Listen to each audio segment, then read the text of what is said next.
Viral gunung sampah di dekat GBT Surabaya disemprot cairan pengharum.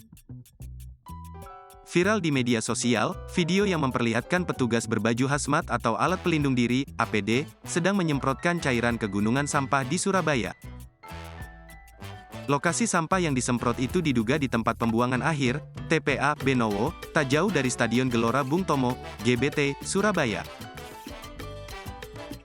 Dalam video yang viral itu, tampak dua petugas berbaju hazmat melakukan penyemprotan.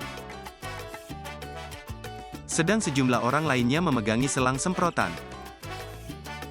Hingga pukul 14.53 waktu Indonesia Barat, video itu telah dilihat 152.069 kali dan disukai 10.001 netizen.